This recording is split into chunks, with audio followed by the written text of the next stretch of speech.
Republic of Uganda is a country of the age above 60 years. And of course, a 60-year-old person, we expect to see certain progress.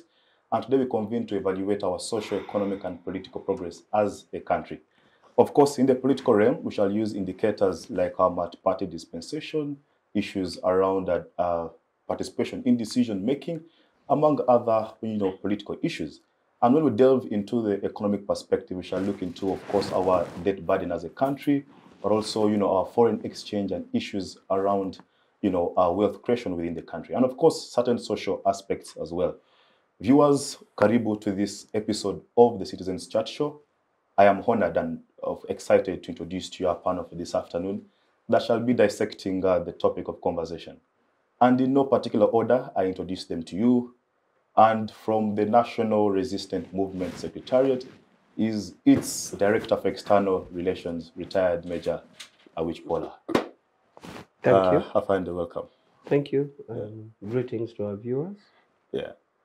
The young Turk on the show this afternoon is Jotham Burobuto.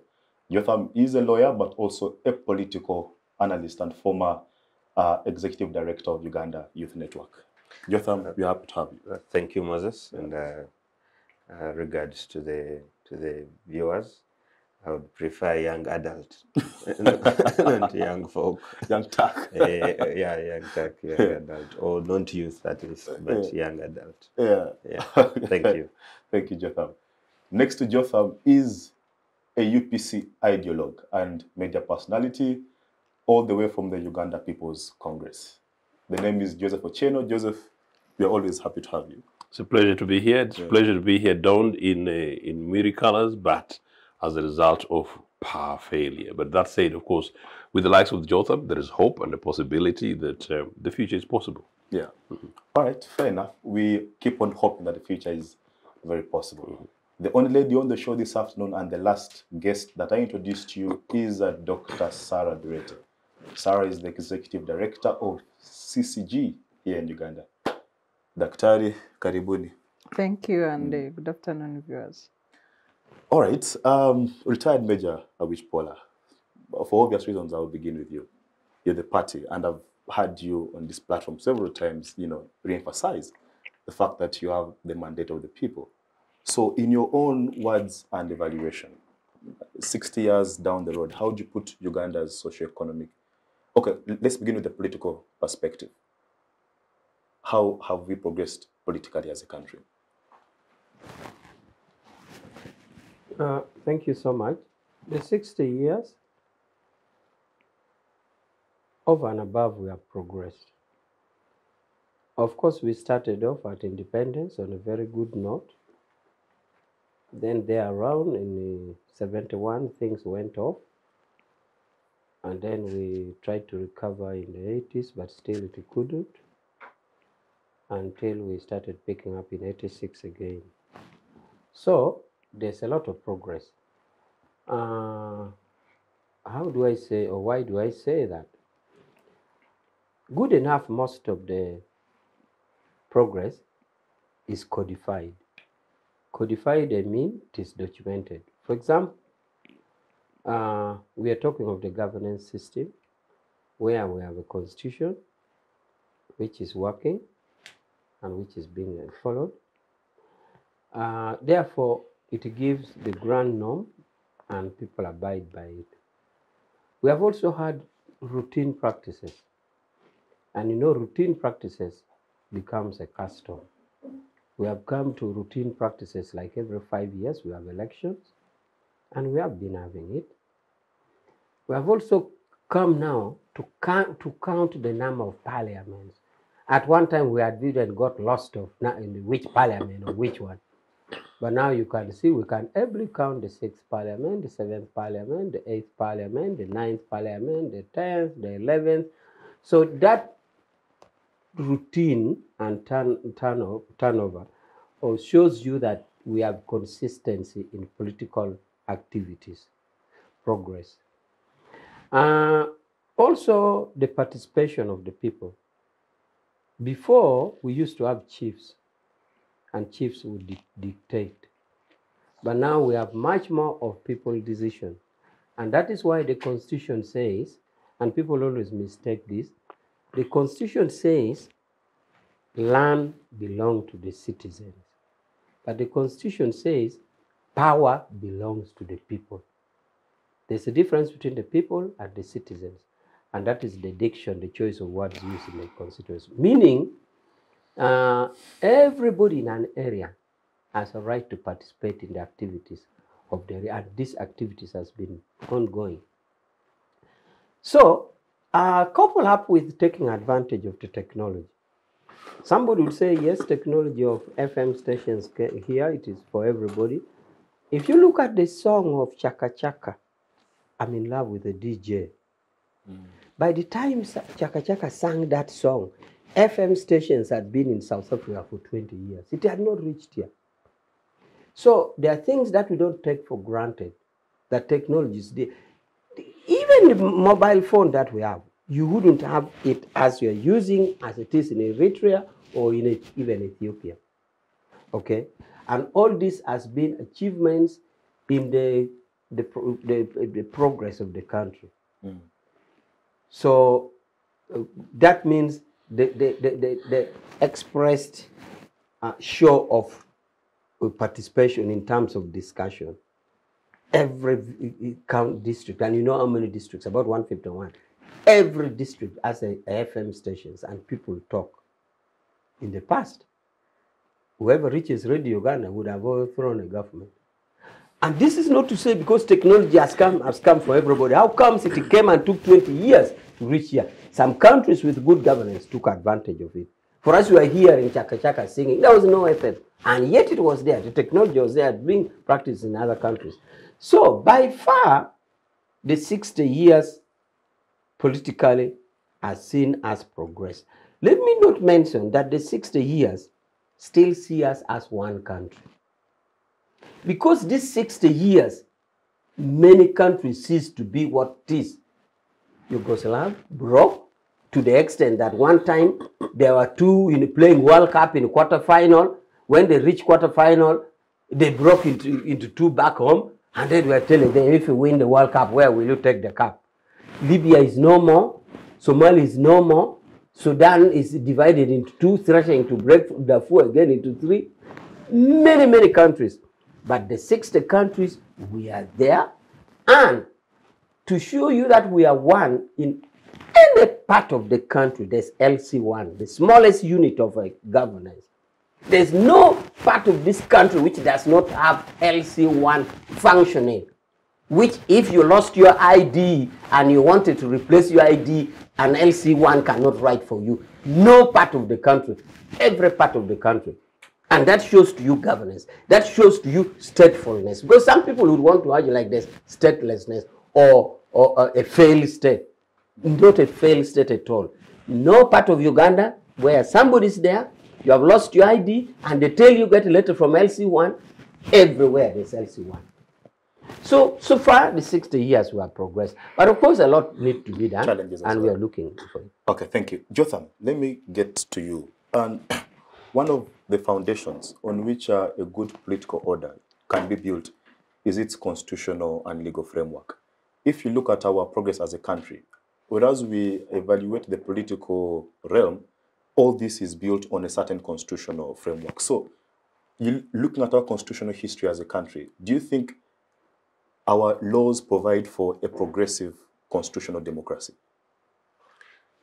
It's an interesting question, and considering, to use your words, that I'm a young Turk, I was about to protest to request you to begin with the elders, but that question falls within my purview, being a student of history, but also constitutional law, and being a lawyer at that. So, I think that our legal framework, all the way from when we got our 1962 constitution, has had a number of challenges. And even when we thought that there were people that came with what they called a fundamental change, that maybe would have a fundamental change even in the constitutional life and practice of our country, But over the years, even Chief Awuchi can attest, we've had the Constitution, in my view, molested a number of times. But to begin from 62, where we had the 1966 crisis, also because of the result of that constitution, because ideally how we came up with that constitution was an attempt to marry all interests, not necessarily to give the nation a solid and sober constitution, but to have Uganda remain as the British wanted it. So they left a number of issues that were unresolved, but for them, because they were able to therefore say, here is Uganda, here's the constitution, they felt that they had achieved, and our ancestors then had to deal with those questions. And one of those issues that arose was the 1966 crisis, where Prime Minister then Obote got into a scuffle with the president then, Kabaka Mutesa, after the elections for the lost counties. And that was also a question that was left in the constitution, and the Prime Minister was simply saying, I'm trying to implement, and the Kabaka thought that it was a confrontation, provocation to Uganda and stuff like that. Fast forward, we have the 1967 pigeonhole, where members just find this in their pigeonholes, and it's a constitution, just like that. My elder here, Mr. Joseph, I don't know if he participated or was old enough then, but we are told that it was surely a document of two, Obote and Vinaisa largely. And then young. was very young. Yeah, so Chief which says this one was quite young. Fast forward 71, where we have the coup d'etat, and President Amin takes over, and then we are in a military dictatorship and governing by decree. Of course, that's not a desirable situation for a country that was just 7 years old. About eight years old to be in such a scenario. So those 8 years were wasted years in terms of our constitutionalism and the growth of our legal framework. Of course, 1980, there are Moshe conferences to attempt to try and put the state together and all that. And we have the 1980 elections that bring in Obote too. And then there is a seemingly as if a return to order of sorts. But then he has to deal with the war in Luwero, led by President Museveni, who was also saying that one of the issues was actually contesting the way the whole legal framework was designed in coming to the result of that election. And 1986, 2 years, 4 years to have a constitutional review. 93, a commission is put in place. 95, we have a constitution, and everybody feels like, so wow, that is the point. Finally, Uganda now. That now I want to ask my other question is that particular constitution that we have now, does it provide for a progressive political dispensation? It would have, but areas like the terms of the president, like age limit, the framers of that constitution, I don't know why they did not foresee the scenarios that have befallen our constitution now, where all these have been removed and never really entrenched these two provisions. I think in their view, once they got the term limits in there, they hurried to jubilate and celebrate that kind of achievement. And also age limit, I think, from some views of history and some analysts, they say it was really put in to try and bar Obote to make any attempt back. And so I think that's how some of the people were lazy to entrench, not foresee that perhaps there would be another Obote in terms of staying long. later on. No, but please don't compare what has happened. Before Mr. Joseph comes in. So, in short, it could have, if we had goodwill of those that have been in charge of its implementation and its safeguard since then, if there was a real genuine patriotism amongst those that have protected and were meant to ensure the implementation of that constitution, because it was held actually globally, world over, about it being one of the best documents in terms of the constitution that any African country has had. But immediately after that, 96, after the elections, you had that the president wanted increase in cabinet ministers and all that, just a year after its promulgation. And then 2005, the term limits go. Now the age limit has also gone. Then multi-party dispensation is introduced at some point. Yeah, but that was a good one. Only that the cost at which it came, we are now paying the consequences of that. So my view is that it could have been a progressive document, in all honesty. But the players now and those that have been on the political field since 96 have greatly taken advantage of that, of the loopholes that were left in that document. And we now find ourselves in a very funny scenario in terms of how do we move forward progressively in terms of our constitutionalism, rule of law, and a proper citizenry patriotic legal framework. Wow, fantastic. Joseph, let me get to you. And to borrow the words of Jotham, players, all right? The Uganda People's Congress has been a player in Uganda's politics for such a long period of time. Pre-independence, post-independence, up to around, I think, 1986, when President Museveni, toppled your influence ever since. So how do you evaluate the contribution of UPC in Uganda's political journey? It's critical, and thankfully for Ugandans, UPC is the future. But I just have to say one tiny thing, two actually. One is that I'm actually delighted to have built an introductory confidence in welcoming Jotham. That if they're young adults, as Jotham presents himself, the context within which he presents, if you like, the historical trajectory of our polity, tells you that people who are stuck with Museveni, thinking that without Museveni this country would sink, they should watch this program again.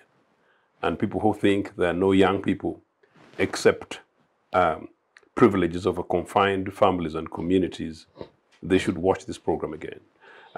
So I must say that, notwithstanding obviously some things that I need to be able to seek to clarify. But Comrade Awich, he is a fantastic brother of mine. We are regulars on this program. We enjoy each other, stay in this program. But sometimes when I take a bit of exception, I feel a bit uncomfortable. That is how close we are, except that of course you're in Tari and Mwiri. To suggest that because Yvonne Chaka Chaka was playing music in South Africa, Sarah, so that was a free South Africa, to use that as an example. No, when the technology was there. And I'm coming to that. And to suggest therefore, Jotham, that it was 20 years since technology landed in South Africa. I am delighted because I'm an anti-apartheid campaigner, just like most of us in this country contributed to that. I have said this again and again and again. When the British establishment who were entrenching NRA, I think I wrote a letter to a British Prime Minister, and I wrote a letter to a British Foreign Secretary, and I wrote a letter to a British Secretary of State for International Development who were singing with Museveni, trying to entrench them. And part of the argument was that Mr. Museveni has brought stability is brought order. Basically, it's serving their interests, you know, and now the economy is growing at this percentage. And I was saying, look, South Africa is my example. Most of the skyscrapers in apartheid South Africa, yes, were built during apartheid regime. So to suggest that the skyscrapers in Johannesburg, some of the big roads and train networks that NRA has failed to build in 40 years were built under apartheid during the Boer times of Botha, Pik Botha, de Klerk, and those funny guys, and I still say funny with unreservedly, was extraordinary. So that SAFM stations in South Africa does not mean that South Africa was an crude apartheid. Apartheid is one of the worst of dictatorships. You know, apartheid is as bad as you can think today. I can't think about anything else except Zionist occupation of Palestinian land. And so that's a bad example. But that said, UPC did its best as Uganda National Congress very early at the early 50s in seeking basically to claim Uganda broadly for Ugandans politically. Interestingly, actually, the activity was, based on the topic, much more about emancipation of African peoples and ownership, even beyond the question of constitutionalism. But you're right, that as soon as in 1951 or thereabout, our friends globally felt that the agitation for the basic rights of the African personality needed to be coined in a much more organized way, hence the creation and foundation of a political party. Uganda National Congress was founded as a political party, but continued to be a movement that was looking at constitutional issues, legal issues, the fact that we were a state in which the majority of the citizens did not have right to vote. In Uganda, it was worse across the country. You know, Legislative Assembly came in just way back as recent as 1958. Lest people forget that. But all these are part of our agitations. So from Legislative Assembly in 1958 and then pushing very much 59, 60, pushing for independence. In fact, our slogan was independence now. I have always said, Sarah, that, and all my colleagues here, that credit really be given to Ugandan communities, identities, leaders at the time. In kingdoms, notwithstanding all the contradictions, their self-interests, and other nationalities, identities like Acholi, Teso, Buked, people genuinely wanted a liberation, maybe because the focus was too much about liberation, having Uganda away from the British. So there was reasonable understanding and cooperation of working together for peoples. It's not surprising, therefore, that even the contested 1961 Lancaster House conversations around the Constitution, you see that issues got very much narrowed down to whether Mbale is part of Bukedi, the lost counties, and, you know, considering that we're a series of identities, different kind of nations, the leaders were genuinely interested. But you're absolutely right that I think up to the constitutional provision leading us to independence, when we all had an agreement that independence should take place in 1960 to October, and that before that we should have fresh elections, and that before that who should become, you know, who, things like that. A series of compromises had been made. Why I'm saying that, and although you asked me about UPC, I'm saying that actually these are things that should be credited to UPC, but generally it should really be credited to Ugandans and all our leaders at the time. And so there was a genuine open goodwill around conversations on these matters, and it worked. To the extent, therefore, that you talk about independence, the referendum question, you're absolutely right, 64, that was really at the peak of it. The pigeonhole constitution, and you are the lawyers here, and I'm really, really feeling, really wrapped, here, but I'm delighted that you guys are learned and civil, so not sink me. As I understand it, the draft thing was put down there, but these matters where legislators had discussions about it. And the state in which the country was, yes, it was either do or die. But legislators had the opportunity to have conversations about this and to debate, which was debated. I know it's presented very badly, particularly from our post friends, but it was debated by legislators and they voted. And apparently, most legislators saw the proposal, particularly the NASA proposal, as the sensible way for the Republic of Uganda going forward.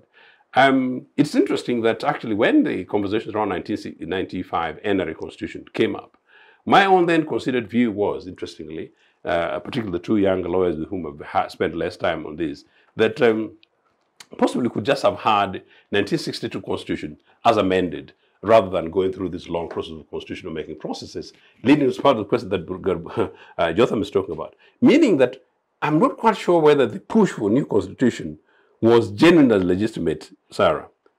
The leaders wanted popularism, and they wanted to demonize the past and say we are new, we are coming with a new agenda. Because if it wasn't that, the effort put on the 1995 Constitution from 1989 or thereabout, leading to 1995. But yes. you could agree that the country needed that beacon of belief in a new energy, in a new hope, in a new I totally vision. I totally agree. So it could have been a strategic way of re-inspiring the citizenry to, it's a part believe that we are setting a new, I totally despite agree. what later happened, but I think... Indeed, but I'm trying to give you the background. I don't think the background was that genuine, genuine and honest. Fair enough. Because if it was, maybe there was no need to do that. And that's why I'm saying that when come the Constitution, people ask, the then Article 269 that banned the political parties, you can ask the so-called framers, and which group of people said we should ban political parties. Nobody will tell you, which was part of the 1995 Constitution,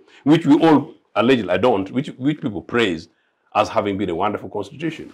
So that was a major one. And then number two, and I will always put it on the record, including for this program, that also in that constitution, election to the CA was such that political parties were banned, but the army had 10 slots.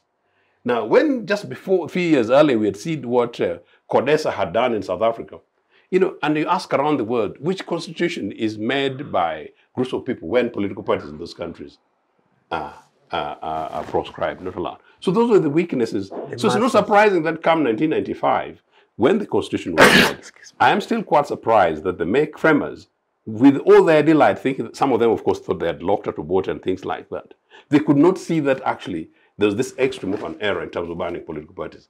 I'll conclude this, why I think that was an error then that is biting us today. It gave the guys in power who were trying to play the people, including playing the makers, an opportunity to say that here I've got them.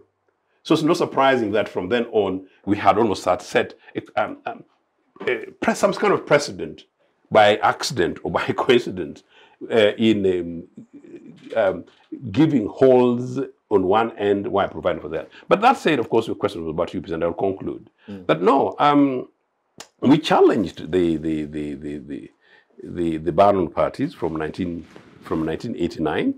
I remember in 1993, ironically, the Constitutional Court, I think, ruled that the Barnon political parties were both illegal and constitutional, but it was okay because it was temporary.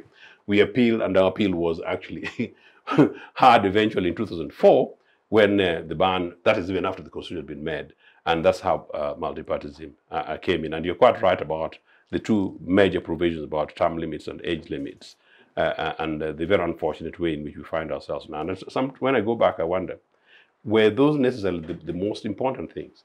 I think amidst all these challenges we face to where we are today, I think the issue is less about the Constitution, less about the role UPC did play or can play going forward, but rather a question of leadership by all of us, hopefully led by UPC, in having a national conversation in which you can once again be able to rebuild consensus as we did in the past, in which the strategic interest is less about UPC or particular individuals, communities, identities, but rather the Republic of Uganda, in which all our interests are secured for our future.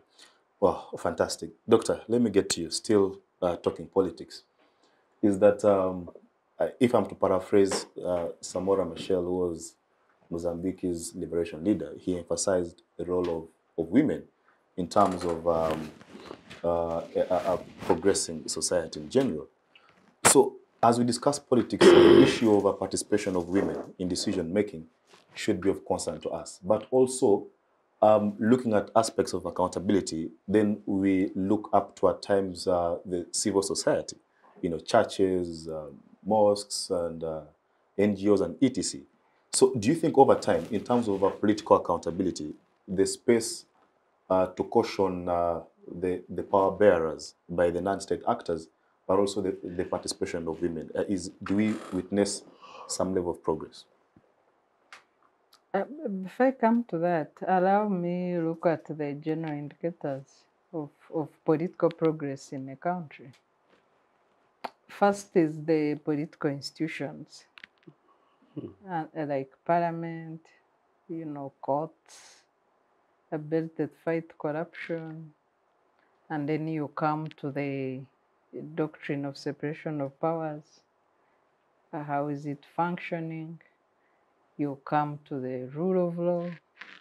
Are we all equal before the law? Are citizens able to access justice? Then the human rights record. So if you quickly take a scan, and the history has been really clearly, brought out to the historical perspective. So I want to look at the current. Where are we today? If you look at the Global Rule of Law Index, Uganda scores about 153 out of 180 in terms of rule of law indicators in the country. The crisis of access to justice, the crisis of selective application of the law, and the key example recently is the Karamoja saga, where I've been thinking that if I were Minister Gorovi's lawyer, I would immediately ask for those charges to be dropped, because the ingredients in Gorovi's case are similar to the ingredients of the speaker. And if DPP cannot charge the speaker, then why charge Gorovi? And you have, then the excuse of the DPP that why he couldn't charge the 17. Really laughable. That there is no evidence, the iron sheets were returned. Even the people in court returned. A refund of what was stolen does not take away the crime. So you don't start looking at criminality as if it is a civil matter, where you repair the damage through reparations. So those arguments are laughable. But it's the crisis that we are in as a country. If you look at the Freedom Index, the Global Freedom Index, Uganda is regarded as a country where space is no longer shrinking, but it's closing. You look at the freedom of speech, assembly, and association. Now we have a record 19 laws that contradict Article 29 of the Constitution on freedom of association, assembly, and expression. After the enactment of the Computer Misuse Amendment Act and now the Anti-Homosexuality Act. Before we've had the Anti-Money Laundering Act, which is abused and just applied against NGOs. Yet the purpose of the global enactment of those laws was for curbing illicit financial flows globally, mainly in the hands of political leaders, because they are the ones with the political capital to do money laundering. We have a lot of money laundering in this country, mainly by the political leadership. But the law applies, and that's why we are on the grey list. And in some countries, we are blacklisted. In some European countries, we are on the blacklist, not just grey, because of the misapplication of the anti-money laundering clause. Civic space in Uganda. You have laws like Anti-Terrorism Act and others, the UCC Act, all of them, the aspects of contradicting Article 29 of the Constitution. So whereas somebody could say that save for the political freedoms, the 1995 Constitution could have been a fair Constitution. But the acts of parliament that are supposed to speak life in that constitution are draconian. Most of them do not survive a constitutional challenge. On a daily basis, you have the constitutional court striking down draconian provisions. So the political intention is really twisted in terms of constitutional governance in this country. if you look at the functioning of the doctrine of separation of powers, you have the executive dominance, you know, in a parliament that has reduced parliament as a mere rubber stamp, and with extension, courts, in terms of adjudicating on political matters. It's a no-go area. You have people, and I don't know, maybe it's a coincidence, but if sometimes I wonder why, if you have people who are clearly, you know, in defense of political freedoms, Kakuru, you can mention about a few, may he rest in peace. People who stand out to say, you will not tell me what to do. I don't know why God calls them first. Maybe it's a coincidence. But you look at all the liberal judges. They are going one by another. If it is God, we are really in trouble. If it is not God, we are still people in should trouble. change. Yeah, we are also still in trouble, whether it is God or not God. Anybody who stands and says remove of age limit was unconstitutional, this was wrong, this, you give them 2-3 years. I don't know why and what is happening to them. So we have this dominance of the executive, yet the doctrine of separation of powers looks ideally at a balance of powers and interdependence, because none of the institutions can act in isolation. But like in parliament, where can any executive agenda fail? Do we even have a parliament worth its name? And with all due respect, I know there are a lot of progressive, not a lot, there are a few progressive MPs who get frustrated by our comments. But we are talking in terms of majority. I know that they are fighting, they have salvaged a few 1, 2, 3 things, but the majority of the parliament, even when the eyes don't have it, I remember that there was a supplementary budget where the speaker ran away. The one for Rocco. Yes, ran away, and then he later came back to Abidjan, the house. The eyes did not have it. So you know the vulgarization of our democracy. And you know, somebody has recently been joking that if Parliament had resisted the lifting of age limit, maybe the army would have taken over. But of course, the background of that is the army attack on our tempo of democracy during the age limit fracas.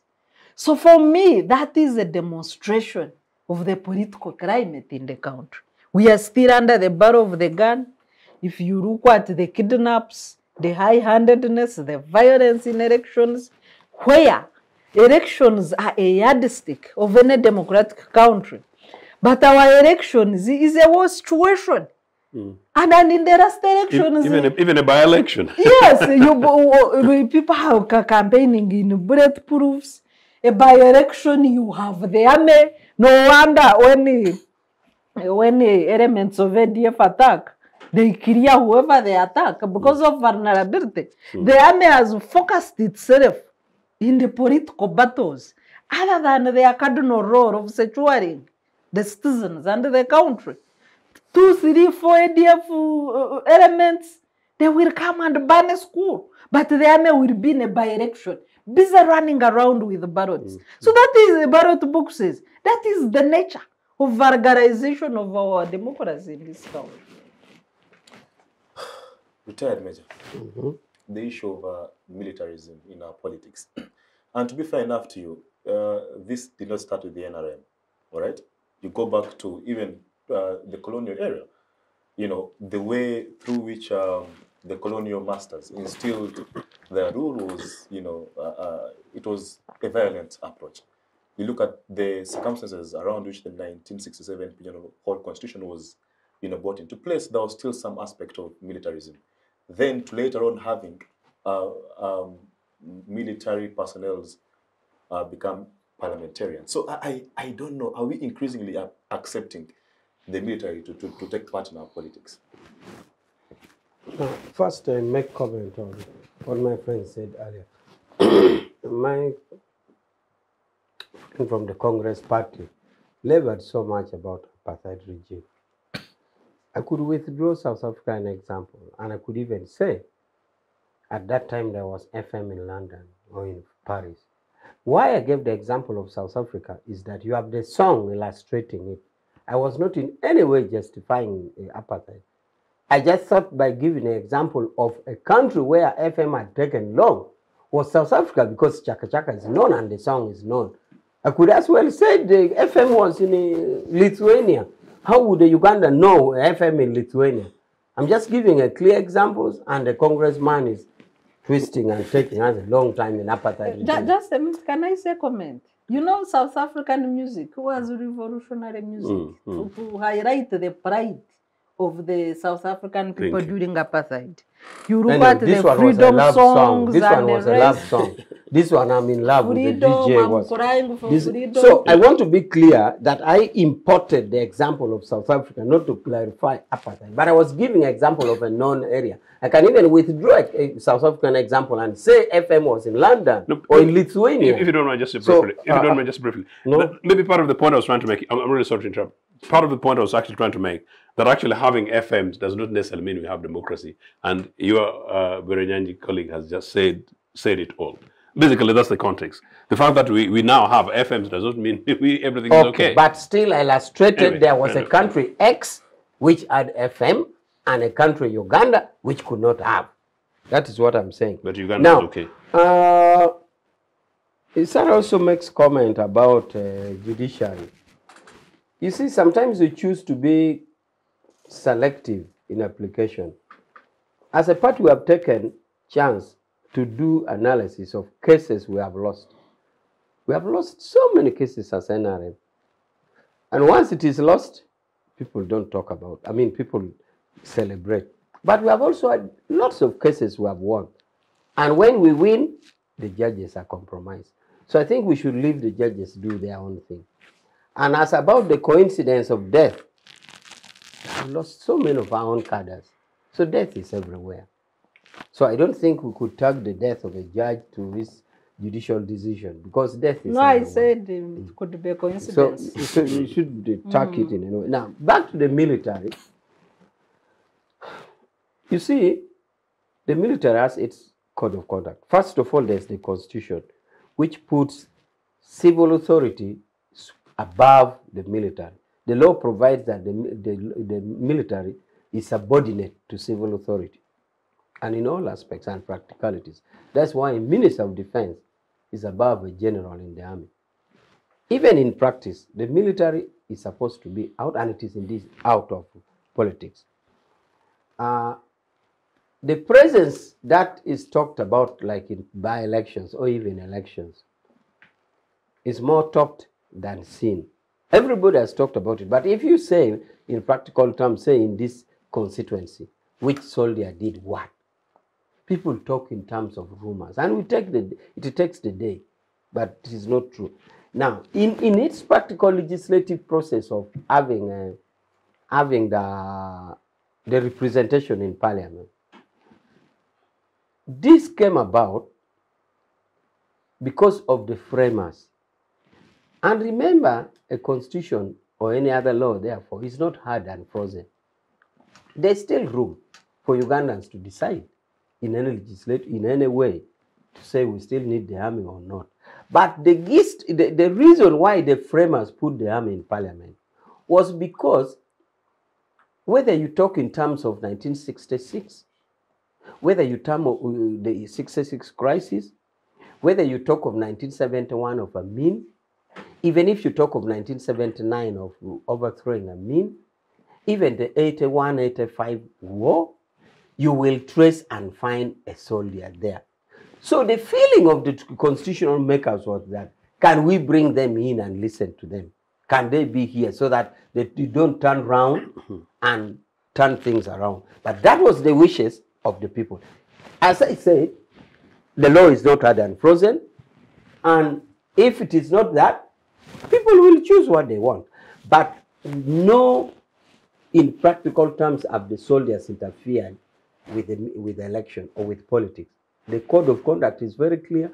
The army just stay there to maintain law and order. And only when the police has called them. Because the Constitution provides that if they are called by the civil authority, in this case, police is the civil authority, they come for reinforcement. But it is subordinate to civil authority. Perhaps, retired Major, you could speak to the incident that Sarah mentioned, that during the passing of the age limit, who were those people who you saw entering parliament? Were they under civil command? I don't know. Who were they? Yeah, maybe even to add a little, Moses, on your question is, does he believe that we have impressions of militarization within our political atmosphere? No, there's actually civilization of political atmosphere, to the extent that the army is far in the background. Now, the situation in parliament, as we are talking about, the military is out of politics. Even me, a major, I'm in the political activity in NRM because I'm retired. The only situation that you see the visibility about General Katumba, General David Mozi. The possibility that you see of the army, especially during electioneering, is under provision of the law which provides that the police can call the army for reinforcement. So if electoral commission, and it is electoral commission to call police, and it is police to say they need manpower. Short of that, it can't be. Now, I was given a question to explain on a scenario which happened in parliament. Still, all this is around maintenance of law and order. As I gather the facts now, there was a confusion for 2 days, a day before and the following day. So the sergeant at arms, which is the mandated person to maintain law and order in the house, if he fails to, then the other external force can be called. But only for the purposes. It must be the sergeant at arms is the one in charge. Therefore, I still want to maintain the position that the Constitution provides the army to be subordinate to civil authority, and we do that. Now, if you want to know a situation where there is militarization, you would know, you could clearly see undue influence from the army. Undue influence. It happens like in Mali or another thing where you really physically see that when this event is taking place, undue influence comes. But we all know here it is civil authority. It is the Prime Minister Nabanja shaping things. It is either President Museveni in his civil capacity shaping things. The courts are shaping things. You really can't quantify and magnify in real terms that this is happening because of the due influence of the army. For example, somebody quoted at one point the case of the Black Mamba.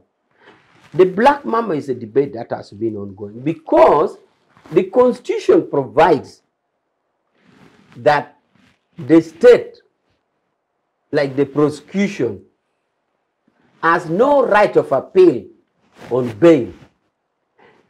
Even if Ukelo went and killed 30 people on the street and is granted bail now, it's not like appellate procedures, like for example, election petition, the law says stops at court of appeal. Other criminal proceedings stop at Supreme Court. For a bail application, even if he has killed 60 people, you're seeing once granted, it should go. That's why the state, always with hard facts, will endeavor to say no. He must answer for another charge. So it is a debate, it is a condition which has prevailed to say it is actually a fixed for the DPP having no right to appear on a bail. That's why states always get a way to go around it.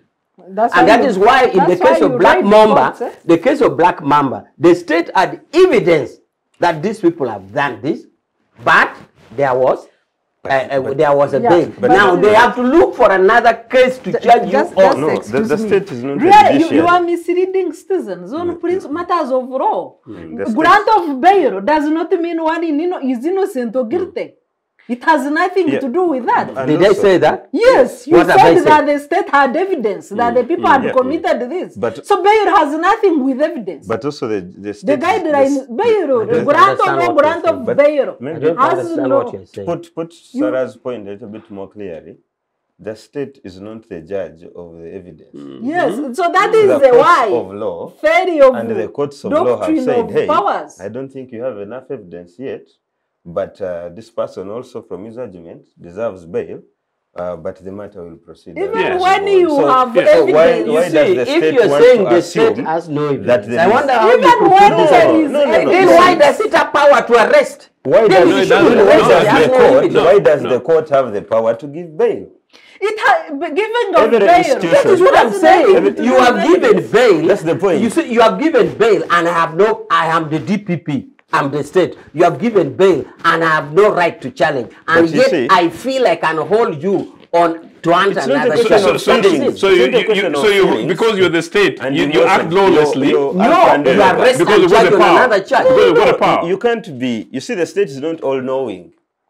The problem. No, is it all right? That's why It is not all knowing. That is why it takes to court. It is all. It is not all knowing. That is why and it takes is- it to It is court. not. So when court says this So person you deserves bail, rearrest to defeat the means of Of the justice, Let me which tell you is this. wrong. This will extraordinary. continue. This will continue, I can assure you. Because as long as DPP knows that a witch has killed 60 people and the state is granting bail, and in most cases they even know that after this bail he will run away. No. The state will, unless you're going to amend the law to say the state should appeal that bail.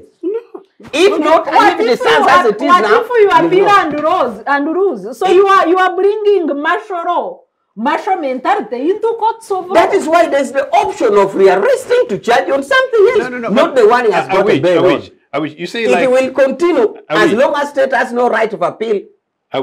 You're will saying that continue. this NRA system, which is basically a military regime for 40 years, does not It's have the just capacity, does confirming. not have the capacity to say to not only that, to say that look, if the state grants bail to a murder suspect, for argument's sake, and the person maybe has risks of maybe escaping, something The like flying that. You don't have the flying risk. You don't fly risk. You don't have capacity to control the surveil, airport to surveil, to or control the airport, all this Who kind of, and controls even make a the better aircraft? case when they're on their way, like when I was running away from you guys, and you get somebody like in Chankwa, okay, not Chankwa, Chankwa is old Chankwa, in that place, Kanjansi, and say the person was running away to them to the airport, in the airport, and get them with all the security system that you've got, all the intelligence that you've got. But Surely but you he can't has do that. Demonstrated, and You I want see, to add that another. shows- That's actually very extraordinary. That I want to assures just- yes. that of 100% of people granted bail, Eh.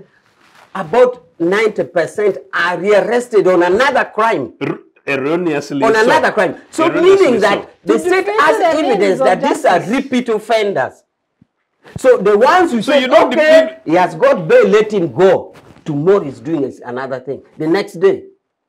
So you're that saying has repeat the- offenders that should has have. that- You're saying repeat offenders should have no right of access to the law, the judicial system. I'm judicial not saying processes? so.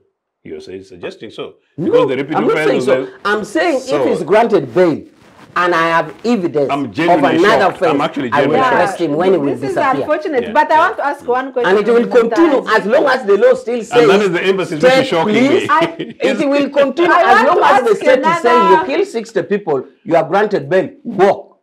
You wait and I see. found out which I want to ask another. It will continue. Another shocking Only under NRA. It will not continue in a future UPC Can you government. tell No. us why military police, which is arm of the army, beat up journalists on the UN complex when Bob Wine was presenting a petition? I don't have the facts.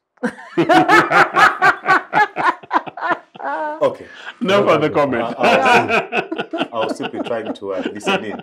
But Jotham, I want to extend to you an invitation, which I'm very sure you'll not decline, is to, of course, you already began, so is to give your analysis of, militarism in our politics, but also the new era of monetization of our politics. That I came across a report by a certain NGO that did indicate that To get to parliament, you need to spend over 600 million Uganda shillings. Wow. A young Turk like you, very brilliant ideas, very visionary. If you don't have that money, you can never be able to contribute towards making laws in this country. So I don't know, money in our politics, but also my initial invitation to make your comments on militarism. Thank you. And I think it's fair that you allow me a minute to say something on this topic. Sure. It's I just didn't carry my hanky, but I was almost. I think that's why I've held my tears back. But but it continues to be very disheartening when respected, and I say it with the meaning of the word, elders like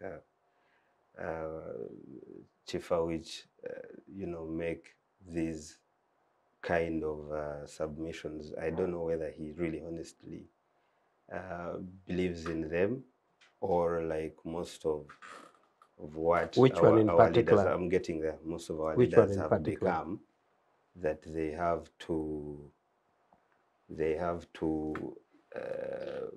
play the tune of the one who pays the piper, because it's total disingenuity for Chief Awich to attempt to play ignorant and naive to a number of examples that have been presented to him regarding the impressions of militarization within our politics, the age limit debate, the ruckus that happened in there, the Black Mamba cordoning off of the High Court, the military police, the ones that has just talked about, beating up journalists, their force during elections, even in some areas where it is, to be fair to Chief Awich here, in certain circumstances, there is where the Electoral Commission and the police are overwhelmed and also can't pretend ignorance on that. And maybe there is need to apply some more force to try and bring the situation to order. But that has been stretched to even be used in situations that are easily calm and peaceful, but in order to ensure that the interests of those that control the power take the day. The power of the gun. Yeah, Just the a power. report on Yeah. Karamoja shows that the army kills one Karamajongo per day over the 2 years. I'm sure Chief Awich will say those are He rumors. knows this is a public report. I'm sure he will say rumors. But to get back That is to according to Monitor, daily monitor. but to get back to the question you asked, Admissibility. yeah, and maybe again, to be fair to Chief Awich, and like you had noted, militarization has been a constant factor within our politics and the growth of our political dispensation. We had thought that in the coming of the NRM and the promulgation of the new constitution in 1996, that maybe since these guys went to the bush, one of the issues was that militarization of society, that maybe things would change. But over time, we now see the reemergence of that same scenario, that they went to the bush to Allegedly. to fight. Now, on the issue of monetization, Moses, I want to begin it from the point of we must discourage young adults like me from the mentality of laziness and I don't know how to say it. I'm looking for the word in English, but sympathy, empathetic towards ourselves. That hey, self-pity. Thank you. That's the word I was looking for. That without this kind of money, you cannot run and things like that. When the Chief Awich is or his ages, you almost ran for president. Yeah, he attempted to run for president in 2021, yes. And the system of Chief Awich deliberately blocked me from being nominated. Up to now, I have never gotten an answer. Seriously? But I am sure, yeah, that Yes. these are You have to issues. run for president. That Yeah, is- but no, and I you have not got collected- an answer. You've not got an yeah, and I explanation. collected all the signatures. I wrote to the Electoral Commission 3 times. I have the letters. But with my team, we decided to leave that matter for the future, knowing anyway the circumstances that we are in. But it should not be an excuse. The chief of which and his colleagues now in government went to the bush not knowing what they are going to eat the next day, because they didn't go with money to the bush that they expected to find there a shop where they would buy a rindazi or a donut or buy a soda. But, you know, they believed in something. They believed in a cause. Which cause, it's now for us to judge whether they believe to it or not. But the point I am borrowing from that is that the principle, even when that's the scenario, but the beginning point should be, well, let's get in. You see, let's get in, and wherever you are, continue to... Does the means of how you get in you see, right now, it should not be a question of necessarily going into parliament. Do you have a platform where you can talk to the people, spread the information, create awareness, build the consciousness of the citizens, so that later on you can project them to where you think they should be heading? The moment we zero sum it to you need 600 million to get to parliament, then the end goal is parliament. Yet for me, the end goal should be, how do we empower our citizenry now so that whoever is in parliament is actually accountable to the citizenry? So now, to get back to your question directly, it's absurd that that's where our nation has gotten to. It's unfortunate that many competent young adults and even some relatively reasonably mature people, their age is not an entitlement to or a privilege of therefore having finances. No. So the young adults as well as elders are all struggling, brilliant people who could provide reasonably sober leadership to get into positions where they could have the power and authority to, you know, contribute 1 or 2 things to the greater good of our society.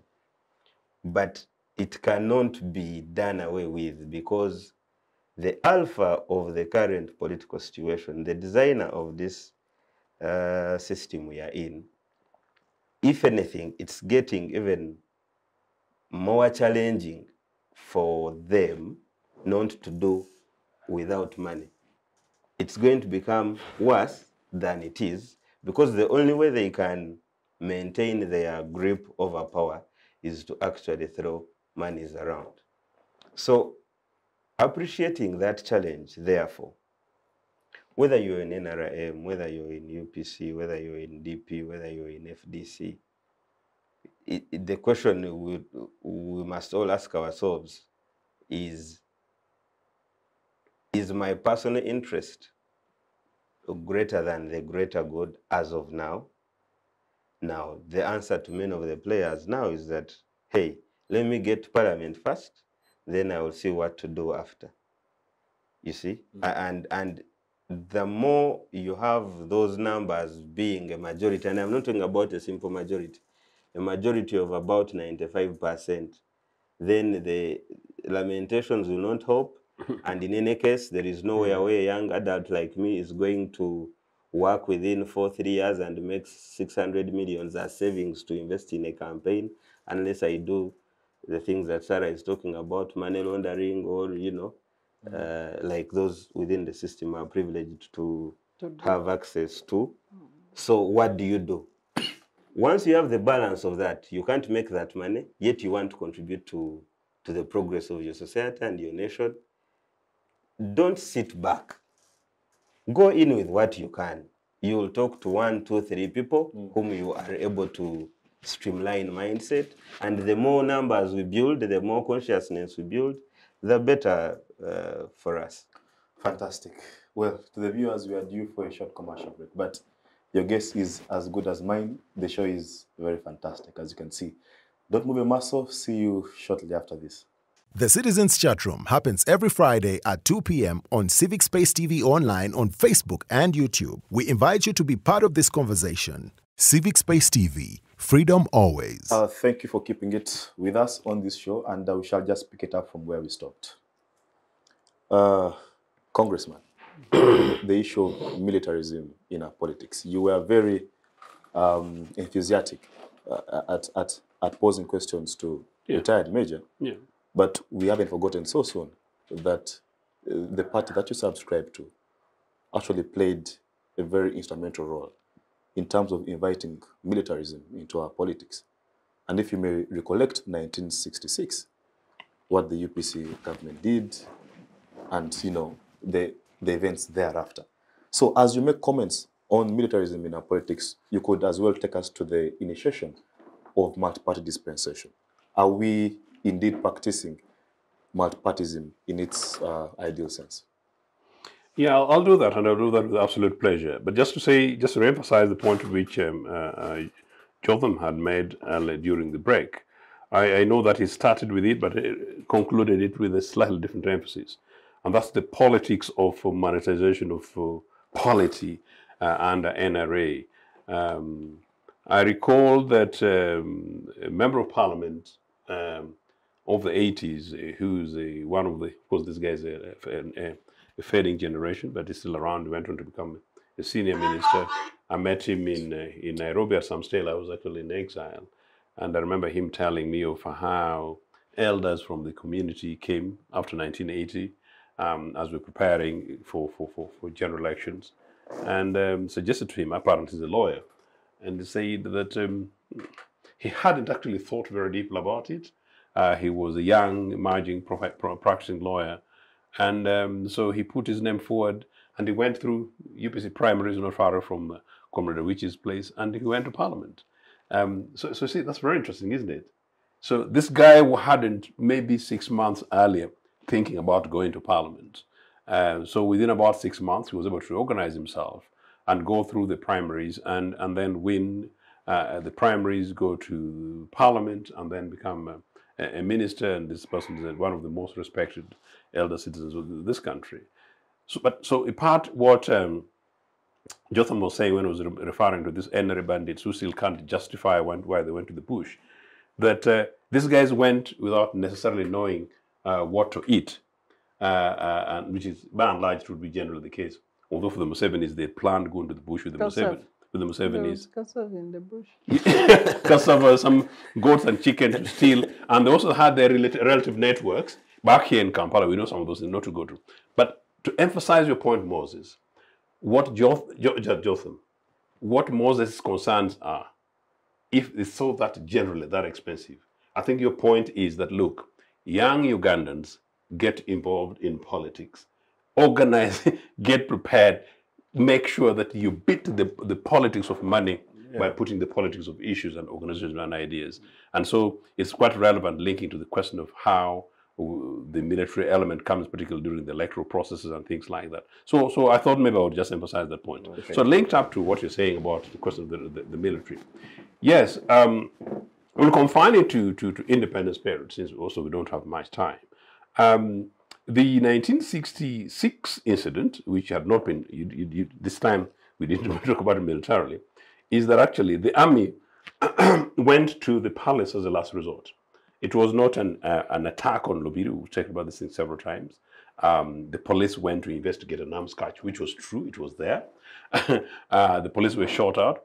An exchange of fire between the police and the palace security guys ensued.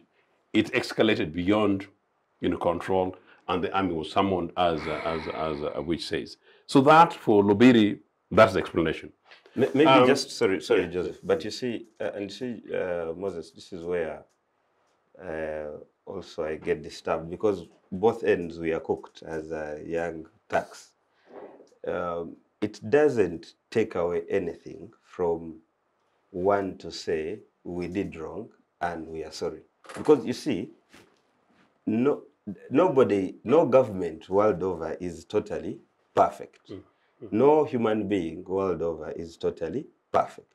So errors are part of humanity. Errors are part of governance. But the people need to know that you are genuinely sorry and you recognize your mistake and you're committing to do better moving forward. The point I am making is it is also disingenuous for the elder Joseph to really want to simplify that incident and summarize it in that way and also say this was the explanation. The question is, at the level of the Prime Minister, Milton Obote, and Kabaka Mutesa, they failed the nation by failing to have consensus amongst the two of them.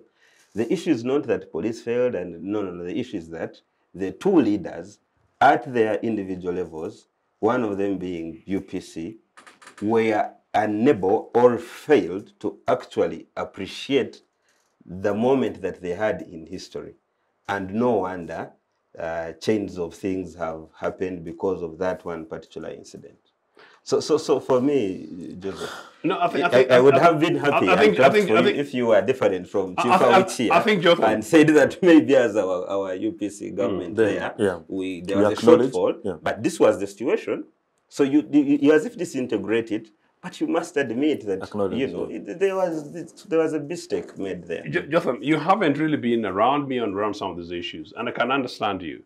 In fact, I was actually turning around the conversation to, in part, emphasize that. And for those who know my position on these matters and the facts about these matters, you'll appreciate what I'm saying. Okay. And in your case, I actually don't blame you because you're a young adult who will have been built on the propaganda by NRA and... So you say sorry, that is what he wants you to say. No, to be fair to him, that's all he knows. When Jotham cautions retired major, you agree with him. When he cautions you, it is propaganda. No. You interject a bit too early. I'm just trying to say, in Jotham's case, I'm not quite sure whether he has had the privilege of getting sufficiently the other side of the story. And we've had a conversation on this show, and I know... When Jotham was cautioning him, you did not... You didn't challenge whether he had sufficiency. No, actually, I can take that line, because consider the fact that the witches for 40 years, their job was built on demonizing UPC. And these are things that have been channed. So I know I have the evidence, and in a very authoritative way. I'm simply saying, the 1966, because actually I was going to go to 67, partly because of time, and I basically wanted to try and rush it. The 1966 incident, you can't compare, because the narrative on Google is that Obote, the government attacked Lobiri, and it wasn't. And number one, and then Obote sent the army commander to attack. And here we are trying to talk about what which says, when does the police go and what happens? And I can tell you the majority of Ugandans genuinely don't know what I'm trying to say, what I'm saying. And I'm also trying to do this, Jotham, to make sure that we get as much facts of history as possible, because we're very, very desperate. In fact, this show is the show that I know I come here completely determined to try and build foundations, deal with the past, but basically make sure that we build a foundation for ourselves, particularly as young adults, to make sure that my point is that the elders on both ends could do us better. Let me tell you this. So that's what happened in 1966, that the army went in as a last resort. How it happened, neither here nor there. And for information, again, Obote says his most regrettable political incident is 1966. That he says. That's number one. Number two, the 67 one, which I said about the Pigeon Hole Constitution, is the fact that the presence of the security services, because it was a constitution in part for banning kingdoms, the soldiers were present because we were at a tipping point as a nation. That sort of is a part of the explanation. Balance. Was it necessarily lead the case? Did they go into parliament? Did they interject? No. But of course, the perception of security services in a situation in which, as the state of emergency or the country is about to sink, is neither here nor there. Compared to what we're trying to talk about, the commandos and the Muhoozi boys jumping in the National Assembly, so that's a different thing. But I'm saying that, so that is the two incidents. But there was an apprehension of danger. I mean, the military might not have entered the parliament but their mere surroundings. Precisely. The parliament at the time could have coerced the decision makers inside. As I understand it, it was less. It was less. It did coerce. It was less about it was I'm talking as UPC, it was less about Parliament, but more about the threat to the fact that the Republic of Uganda was on the verge of breaking up. According to his judgment. It's factual. According to his judgment. No, Uganda had already declared they wanted the central government out of Uganda, out of Kampala. Anyway, like you said, it might not have enough time to, but I'm sure. Yeah, but I'm sure. And by the way, it was a resolution of Lukiku. Indeed, and this is a topic that will come back again because it's partly linked, but I think in its own isolation. And then finally come the military element. Again, you can talk about the 1980s. What I'm trying to say that from now, 1981, the Water II government, there are really no incident, Sarah, that you can say that then the democratic government of the time, up to the time these guys came from the bushes, and notwithstanding the fact that these guys could throw bombs up to here in Kawempe, there were no incidents that you would compare with these guys, torturing and taunting Ugandans. Granted, as I said, the two incidents, 66, 67, as presented. Fast forward to where we're going. I think the Constitution as it is at the moment, what is it that we can do? For me, I'm just concerned that guys in charge at the moment don't seem to be having the energy, the urge, or perhaps even the thought of a possibility of us transiting from a military one-party dictatorship to a multi-party dispensation in which there's a possibility that we can have a competition of ideas, and so therefore a pluralist alternative to this monolithic thinking of NRM. Now, we can discuss the army, at what stage they are brought in, but whether or not the ruling elite themselves at the moment are willing to let go. Hence, the worry to me that actually the possibility of the army latching and watching the other end as far as where we are at the moment as a country is very worrying. And yet, what a shame that in 2022, even after therefore the history we've had since independence, where we even have to go have a so-called bush war. We even have to have parties banned because we're saying they're bad. And we even have to have the genocide in Luweero, genocide in northern Uganda, genocide in Somalia, and all this kind of stuff. And you still come back and say, we are not able to have a possibility of lessons learned by our other generation, my generation, and now extraordinarily, I'm delighted sitting next to this generation that some of us are really, really praying and hoping that we're able to pick up with the possibility where the polity is about a competition of ideas. I am doing a big amount of work trying to engage young people on the conversations around politics of ideology, Sarah, where you join a political party not because Ochieng is putting on a Miri shirt, but what values does Ochieng represent?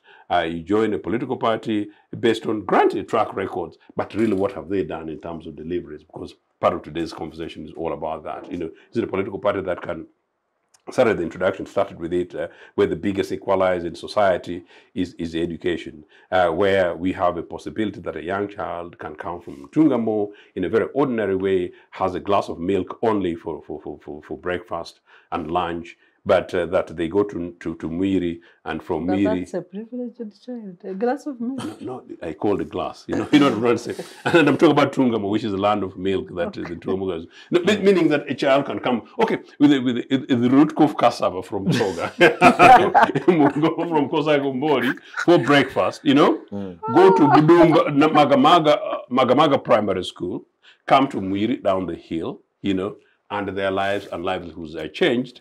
And so that, so the track record in education, a track record in health. And so, yes, these are guys with whom we can go, And then we say that, well, independence, we're talking constitution.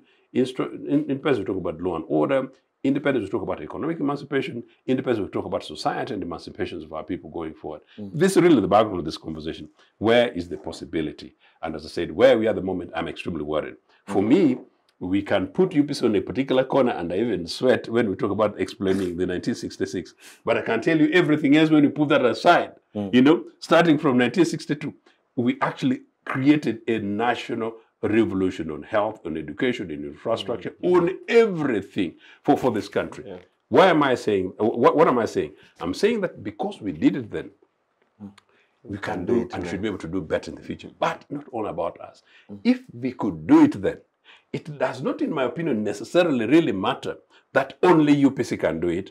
I am saying actually that a Moses Jotham link, if you found your own political organization in a space in which and I are able to create possibilities to allow you guys in a competition of ideas, go to the majority of the people in this country who will be predominantly young people, they pick you and you deliver for them. And so this is now 60 years. But that by the 70th birthday of the Republic of Uganda, that yes, the founding values that the UPCs did at the time has come into fruition.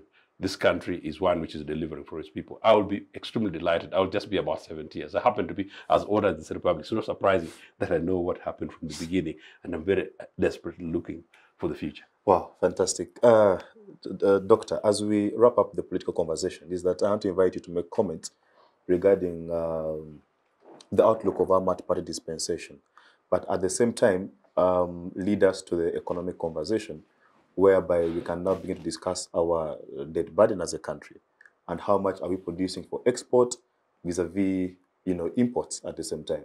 So your comments regarding multipartism in Uganda and also lead us to the economy. Okay.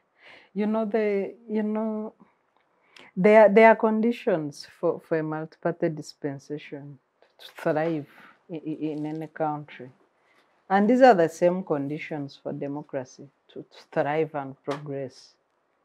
Basically, three things. One is an active citizenry, well knowledgeable, empowered to defend their civic rights, to defend their citizens' rights, to protect the civic space or the political space that allows them to participate in their governance, and to ensure that a social contract is procured, implemented, and they can hold their leaders accountable.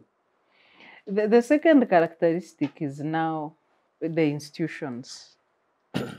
Institutions with the capacity to protect the rights of the citizens as they participate in their governance. For example, now you say we are marching to Parliament. You can see what is happening to interns. Interns. Actually, I think the crisis of interns is a clear socio-economic indicator of this country. That your doctor-to-patient ratio is 1 to 25,000 citizens. But you cannot prioritize the deployment of interns when the recommended ratio is 1 doctor to 1,000 patients. But this is not your priority as a head of state.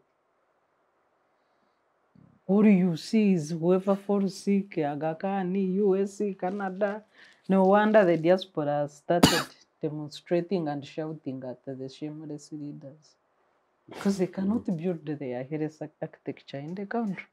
So the third indicator is rule of law.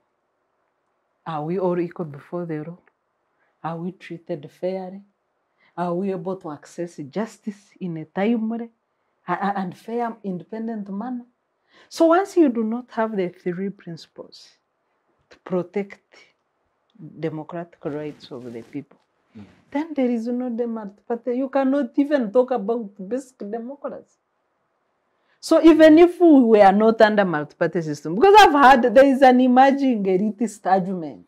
Oh, we inherited this thing, which I rarely find careless and demoralizing. What is rocket science about the multi-party system? We had a dictatorship of the movement system. That's the time I grew up. I grew up, the people who came from the bush found me in primary 4. So I have grown up in this dictatorship of the movement system. But I'm also aware that we have never agreed as a nation to go under one-party system. Even in Syria, there was a walkout. And that was the point. Yeah. There was a walkout of multi-parties. So there was no consensus. Even at the time we had adopted the 1995 Constitution, we had delegates who said, no, you cannot force us where to belong. You cannot compromise our conscience. You cannot you know, prescribe every citizen to belong to your party.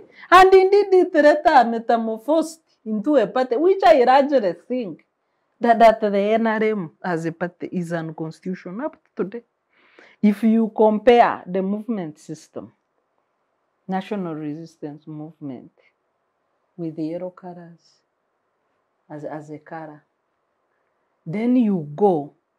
The Constitution says when one system is in place, another one is in abeyance. You pick out the system in abeyance and you call it your own party.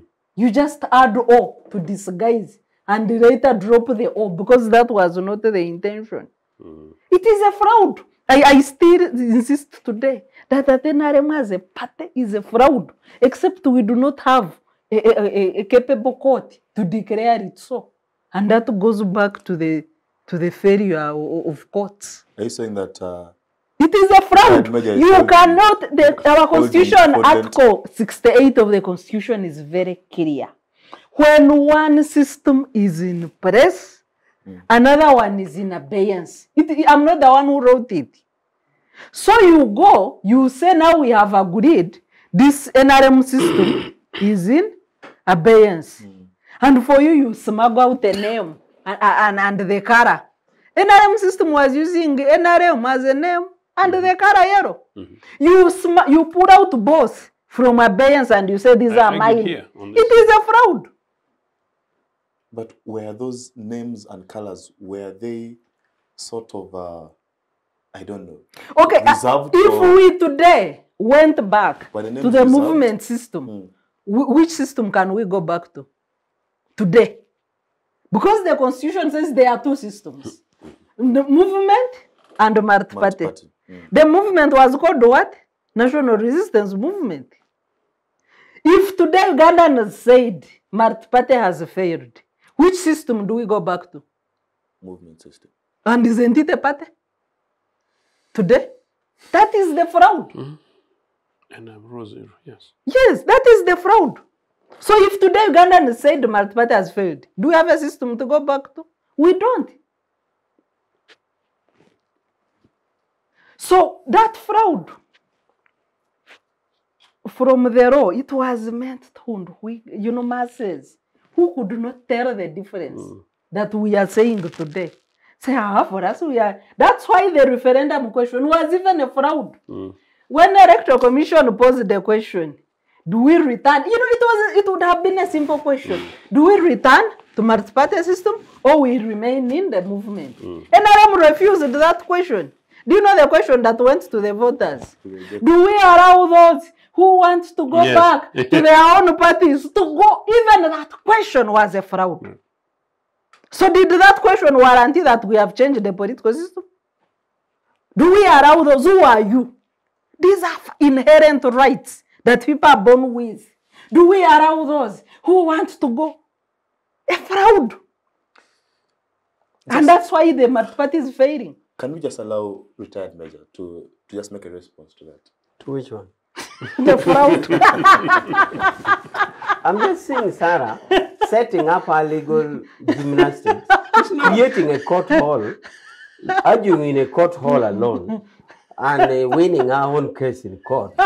I'm not bothered about it. Because if she has a view, then she should take up a matter.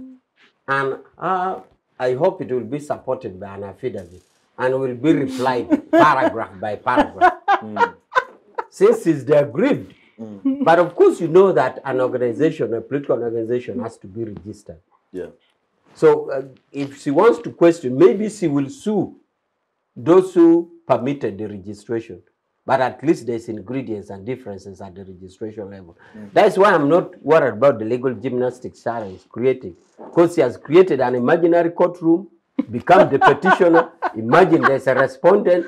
She has put the judges there and she's enjoying the argument. If she wants to come at an appropriate time, she will come in and it will be responded. If by she moves by an affidavit, her affidavit will be responded to paragraph by paragraph. But That's why Museveni said, let them go. Let them go. Now, We are all those But- who want to go That's right. to their own But parties. maybe, retired leader, just to be fair to you, in your own words, do you think that the multi-party dispensation is working in Uganda, where there is, healthy competition, there is a fair ground for all political parties? How do you evaluate it, multi-party dispensation? so you have now given me the floor. Yes. Okay, now that you have given me the floor, I still want to go back to the issue of militarism. I clear it.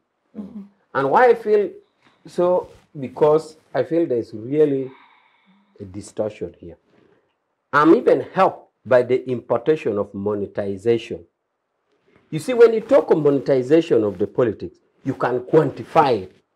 For example, you can say the nomination fees is prohibitive. Where does a person get this amount of money to 3 million per MP. nomination? You can say that the cost, like putting even observers or your returning officers at every polling station, if you have to make them eat food anyway, or even whatever, it is costly. You will say that the cost of you moving in a car to traverse the constituency, including hiring public address system, is there. You can say the cost of publicity is high. Forget about the illegalities, like you address people and say that you leaving us like that. You can clearly see that money, the monetization, influences. How about the military? What tangible facts can you have? There are situations where you find the high command has decided and the national debate is on the high command decision. Or the Army Council has decided the debate on the Army Council decision. This has never been. At the very least, you can even find, truth or not, that even where the government wants a position in parliament, people, there is allegation that they have been bought to take a decision. If it was a military influence, why would you spend money to buy members of parliament? It means, therefore, decision making in this country are civil, not military. You have never quoted an Army Council decision which has affected Uganda. You have not quoted a high command decision which has shaped the debate. Then how do you say militarism? We are militarizing. In the money, you can see quantifiably that this money, step 1, activity 2, activity 3, activity 4 leads to millions of shillings, even without buying voters. Even if you say you are not buying voters. So that is when you can say the monetization is in politics. But when you say the militarization, without quoting a high command decision, an Army Council, you are talking in rumors, imaginations, and feelings, which is wrong. Now, to multi-party. Multi-party, first of all, I didn't even believe in multi-party, by the way. The referendum which came, to be honest with you, I was on the side which was campaigning for NRM, for the movement system. Okay? I campaigned for the movement system, and I was with Major Kakoza Mutale. What was the question? Our view was, the movement system puts all of us. Let's remain there. For example, during the movement system, the turnover of impeachment of ministers were very high. Why? Because all of us were there. But in a multi-party system, even if a minister walks from Kampala City Square to Parliament naked, we shall say the opposition bewitched him. Is this the democracy we wanted? In a movement system, you commit a crime like a minister, you have done it on your own, we shall impeach you. And there were impeachment. Try to impeach one now and you see. And we warned the people, be as it is, we came to multi-party. So we said, fine. If this is what we wanted, for us we wanted the other one. Let's play the rule of the game. Set the rules, set the game. We shall play the game according to your rule. Now it is working. People nominate their candidates depending on parties. People elect their parties. Parliament is according to your parties. Those who have chosen to be independent are independent as per law. Okay? And those who have won have won. So we have it. And it's not a crime to be in your party. What was it the is question? not. So the multi-party is working, even when I was against it. So my young OB here, to impute on me that for me to assert that there is no military influence, just because he fears, he feels, and make me, actually what the young man is doing is to beat both sides so that he projects himself. Look at a witch, create him to be guilty, look at Otieno, create him guilty, and pass away. That is not how it is done. For me, I have done it as a young man. By the way, explain what sides. yeah, for me as a young man, I have You'll be very happy. I'm agreeing with you. active participant. You will realize that I've been so active participant into military. By the way, I was a second lieutenant in senior too. I was promoted a lieutenant in military school.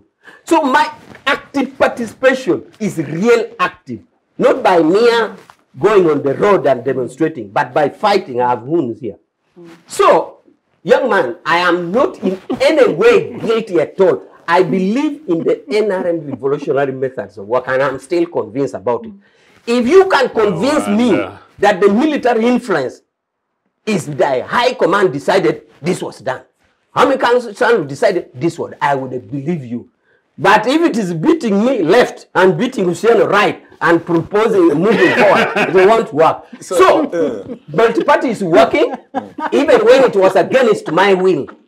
Okay? I the campaign, in the referendum, I campaigned with Kakwaza Mukhtari against multi-party. Okay? Yeah, sure. Jotham, just to wrap this up with you, is still on multi-party dispensation. Retired Major believes it is working. Sarah holds a different opinion.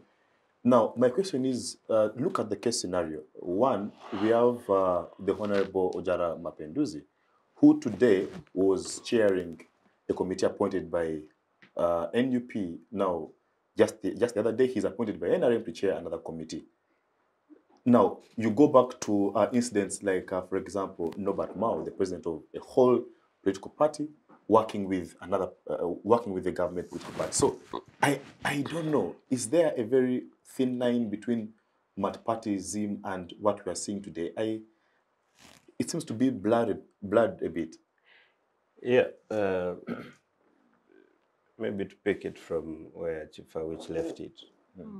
I doubt that I doubt that Chief Awich is here to project Ochieno or me or Sarah or Moses. Certainly is here to project himself. So I don't know what case he has against Projecting yourself. Good man. I have no interest in projecting. So you are doing it. Or Ochieno. That's the fun of the point. So you are doing So that's the fun of the So point. if all of us have come, so we know that you are actually doing it. So that's the fun of the point. I will let Chief Awich continue with it. But again, it speaks to the point I was trying to emphasize when I seemingly interjected Mr. Ochieno. And it was on the elders could do us better on both sides. So my principle is that if I think that I don't agree with Mr. Ochieno's point, I don't mind whether him and Chief Awich are on opposite sides. I don't care. What matters is that what he seems to say then, my opinion seems to be different, and this platform allows me opportunity to therefore let him know that I don't think that opinion holds from my side because of this and this, just like I did with Chief Awich.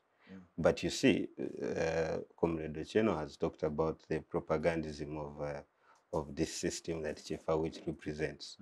So instead of picking the point that I am trying to make, he is making comparisons of our opinions here.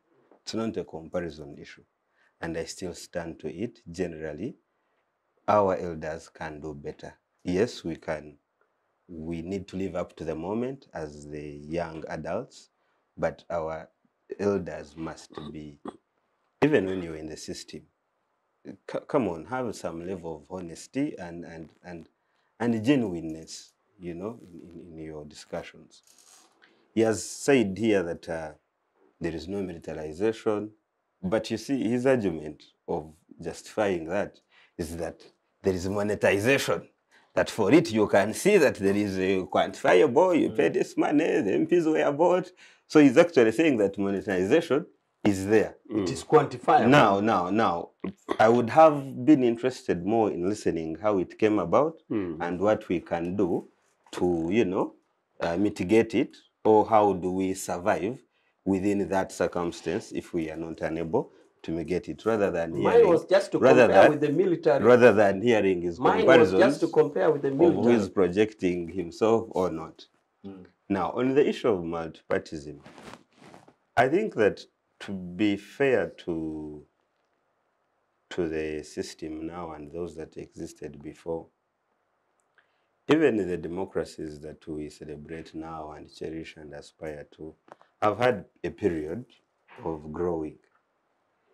In Uganda, we will not pretend that we are unique and we can have our democracy grow within a limited time, because we now have access and information to democracies that we think are more developed.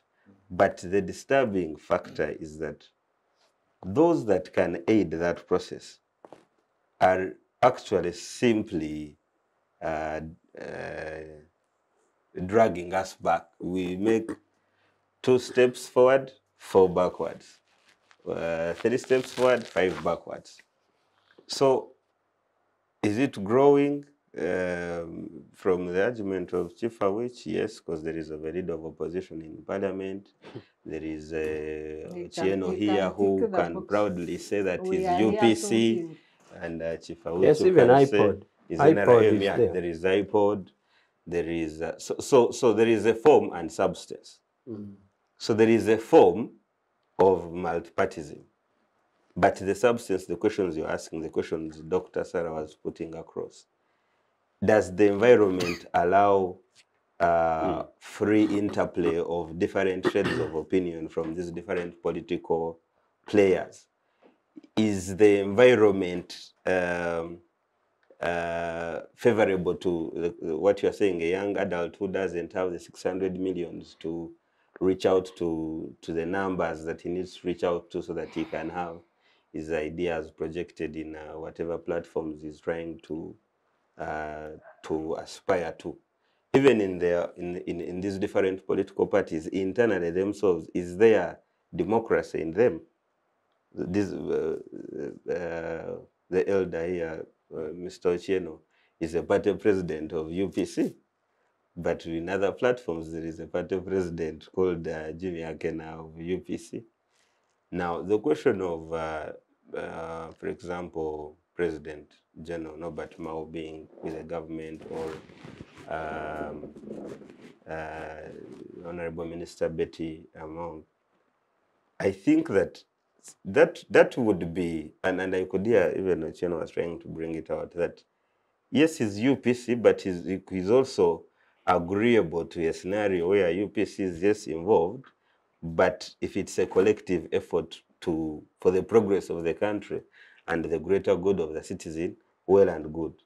Now, the idea of having what pretend to be different shades of opinion in a government where the government that won is of a different shade of opinion is a welcome idea.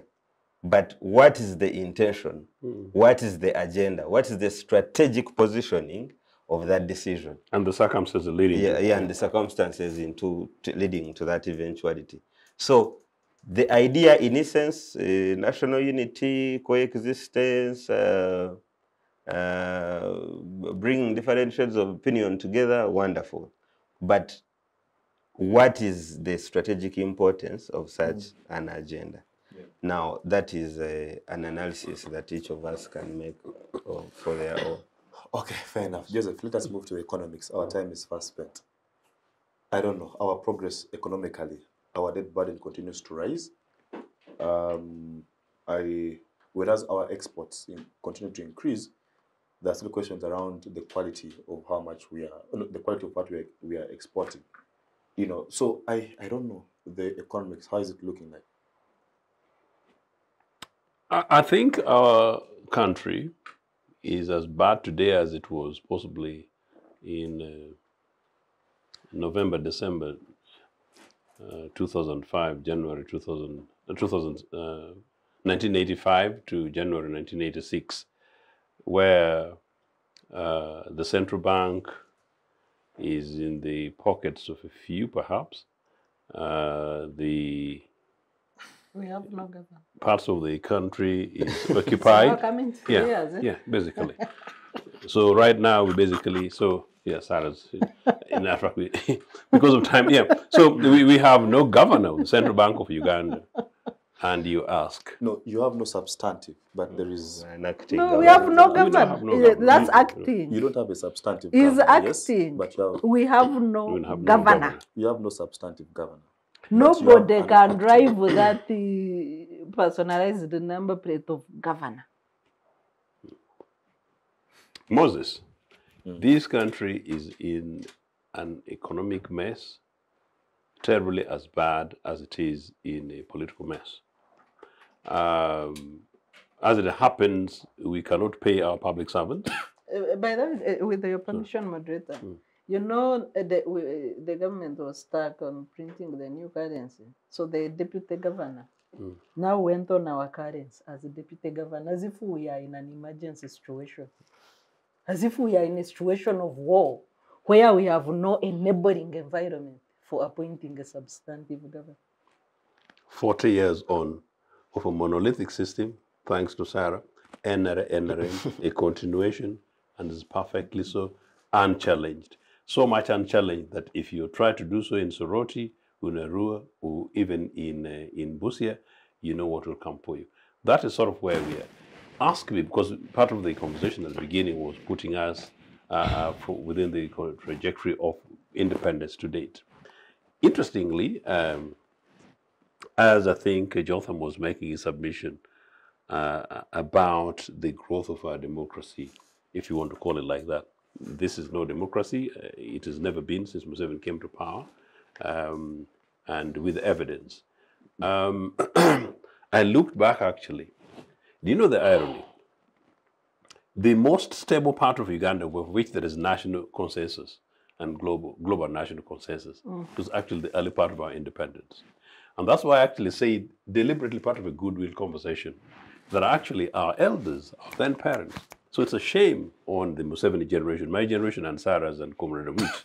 We are trying to sort out the Museveni mess so that you guys, when you join us in a slightly, in the clear trajectory.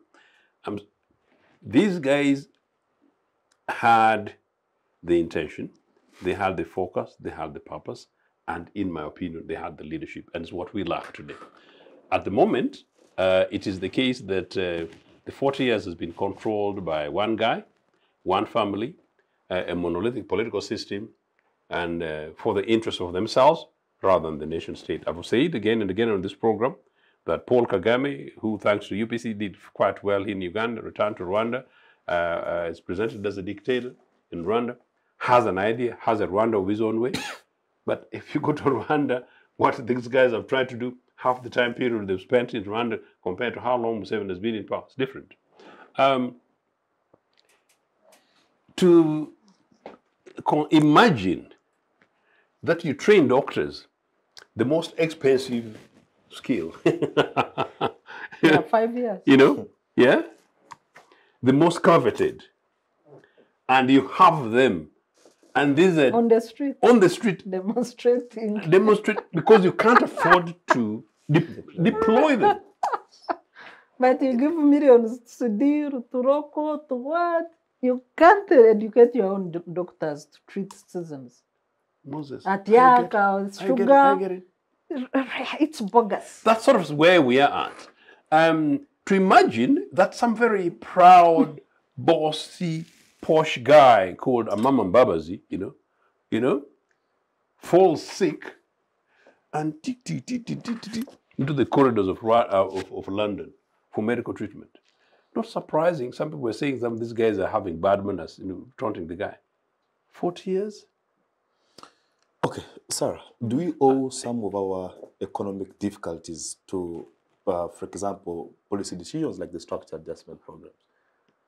No, no, no. I I don't know. think Is it you know entirely there's that biblical man who was sick for a long time. Job? No, the one who said he could not go in the water to heal.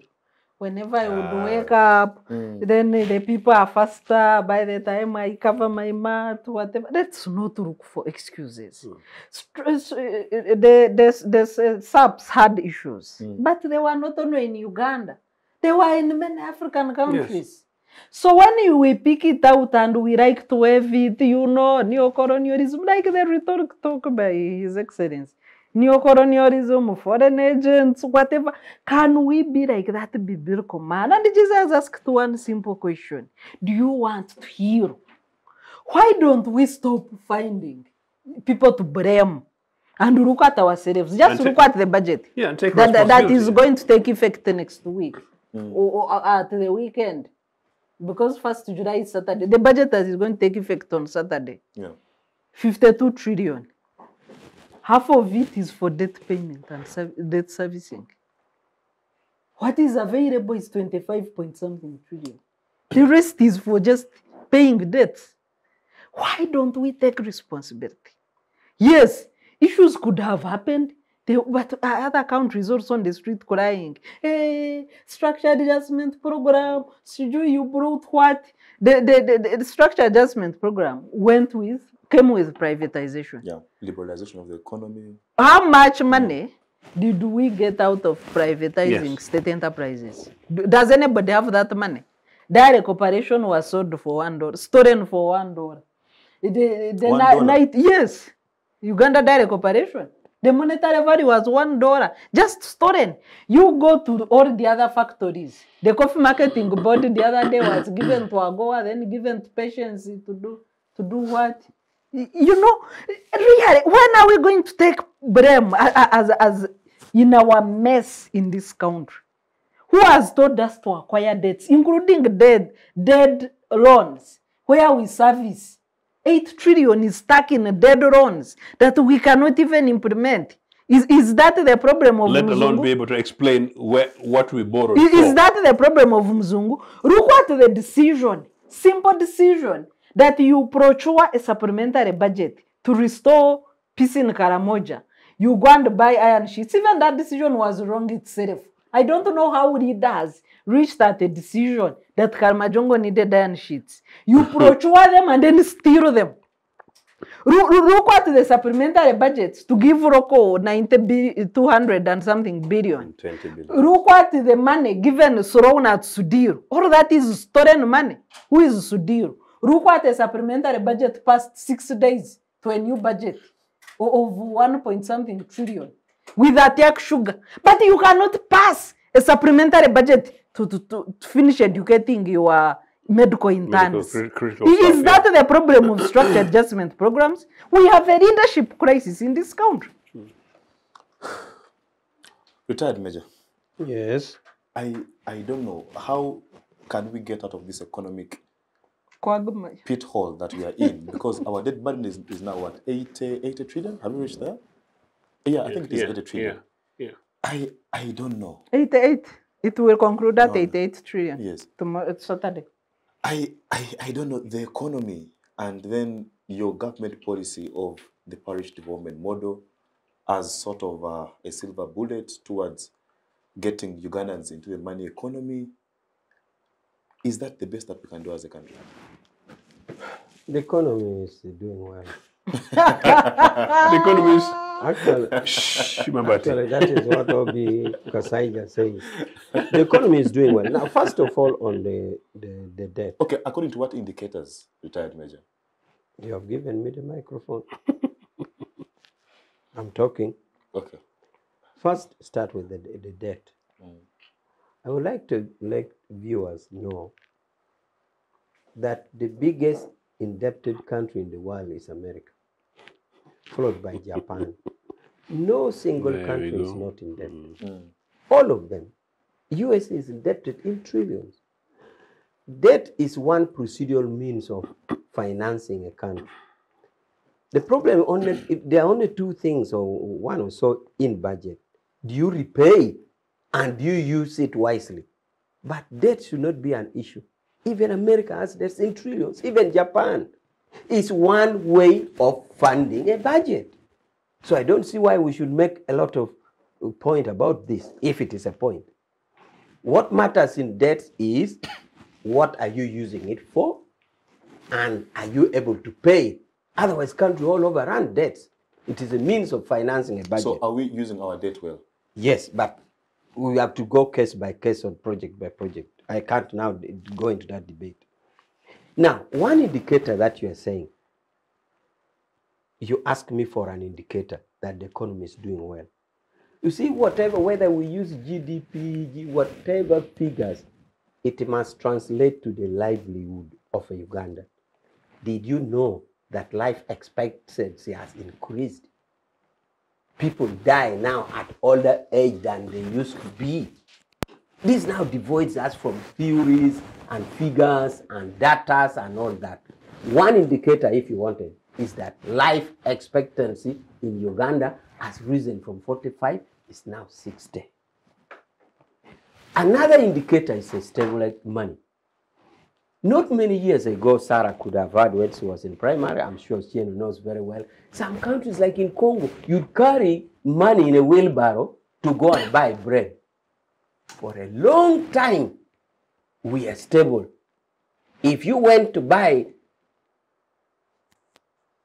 a dollar, for example, you'd find 37, 38, 36, 37 for years.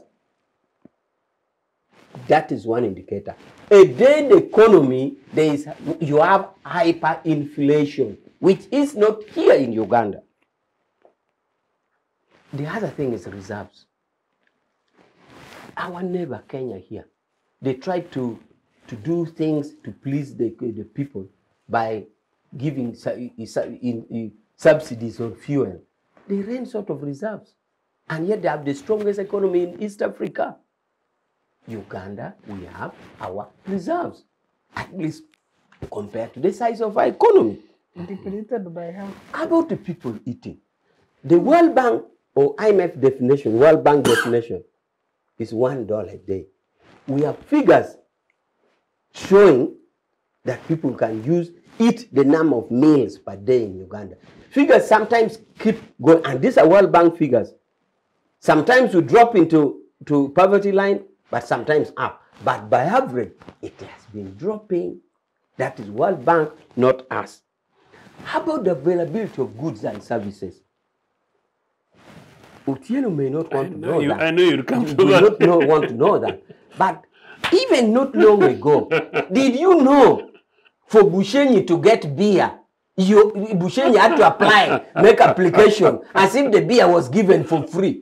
And then beer would be allocated to Bushenyi that we are giving you 100 crates. We are now number 3. Kidgum. Okay? Kidgum, we are giving you 300 crates. Sugar would be distributed Number by 1 in village. Africa, number 3 in the world. In 86, I was still young, but I had the chance to go out as a cadre by then. Do you know, going out, you even had to buy a torch, boots, to buy a kettle, anything would buy from abroad. We have goods and services available. No longer selling sugar under the bed or soap under the bed, or a district to apply for beer as if it is for free. To be sold, you have to apply.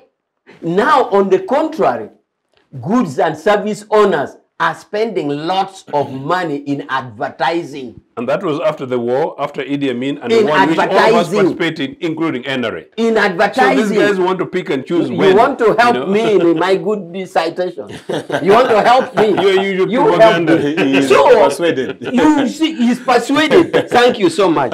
So, goods were not there. You are seeing goods here. Not even shoes. Not even stockings. Gosh. Not even sugar. Even beer, to go to Kidgum, they had to apply to be sold, not to be given from Nile. from Lake Victoria here, you had to make a very humble application to be sold beers. Can you imagine? That was Goods because of are the war. there. What caused the discussion? Okay, The now war. PDM. We're going to PDM. As you said, it is a silver bullet. It is a dream. We sold it during a campaign. It was in our manifesto. Give us some time. We try it out. But all in all, we can academize the discussion of economy. We can criticize in the broadest terms possible. You can paint in any way. But people are living longer. People are eating. Goods are in shop. Inflation is down. The economy is good. Jotham, is there money in young people's pockets? Young adults. Yeah, Oromowe. that's a better one. But to be fair, I think the Chief which has enumerated some, identifiable improvements and contributions that they've made to the economy. And I don't know if he's also aware that now that life dependence could be at risk, because if you can't send interns to the hospitals, then people are going to die, and that will disturb the arithmetic or the life expectancy. So these are some of the achievements you might want to consolidate, and so that you get your. It will be addressed. Okay, fair enough. Thank you. Do young adults have money in their pockets? Every day, even when we receive videos of what our sisters majorly are suffering in those outside countries they are going to. But every day, young girls at the airport, once in a while, I am in the privileged group where I can go escort a Moses Chidega to represent the young adults to international conferences or pick a friend from the airport. So every other time you will find queues and queues of young ladies dressed like Ajats going for, when they are actually aware of what they are going into, that they have seen these videos, but because of the scenario, you see, it's, you're going to your death, but you take the gamble. Not that they are not aware of the circumstances there. They are actually aware, but they take the gamble and go. If I die, I die. That alone should inform you of whether there is money in the pockets of the young adults or not. But also, it's not entirely true that government must put money in the pockets of the young adults or citizens per se. The duty for government is to reasonably create an enabling environment so that the citizenry can attempt to better improve, progress their well-being and livelihood. Has government achieved that? Every other 5 years, government comes up with a different plan, and it's a silver bullet. Youth livelihood program, for example, for the youth, Emioga, whenever Gagawale was here before. Now we have a PDM. After the next 5 years, we shall have another silver bullet. And the population of that young demography is growing exponentially every other day. Now, first, as young adults, it should retreat to a safe corner, and know that first and foremost, you're better off thinking about your livelihood as an individual without expecting any help from your government. Work from the worst case scenario, because ideally, actually, that's what you're going to face anyway. So you're better off facing the reality as it is. First, begin from your point, or your safe corner, and try to strive as an individual, because over time, and as we progress, the situation will not get better. The government cannot be trusted with coming up with policies that can all of a sudden alleviate the unemployment situation amongst the young people. So we must be creative with the technology available. You've seen very many young people on taking advantage of the social media, promoting their goods on social media. The shops are now on WhatsApp, on internet. So they need to be more creative. We have left agriculture to our cousins and our older uncles and aunties in the villages that cannot do much. We don't want to take our degrees there yet. These have given us exposure to meaningfully participate in the agricultural sector. So rather than cry over split milk here in town, government tuyambe, teja tuyamba. So tuyambe, we are better off in that way. Yeah. Generally speaking, from the circles and the corners that I have conversations with, people of my age, the economy is not doing well at all for them. All right. And these are non-rumors, Chief Awich. They're tangible facts. Yeah. Well, our time is fast spent, so I'll just give us 30 seconds each to say bye to the viewers. And since Sarah spoke last at the initial stages, Sarah, you have the honors of giving us your last words first.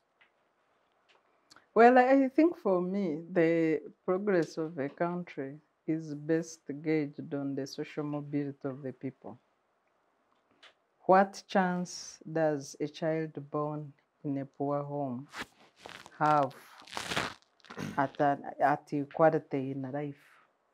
Equality, achieving or attaining, quality education, getting a job on merit, getting, affording the expenses of life, and also becoming, living equally as compared with children born in privileged homes.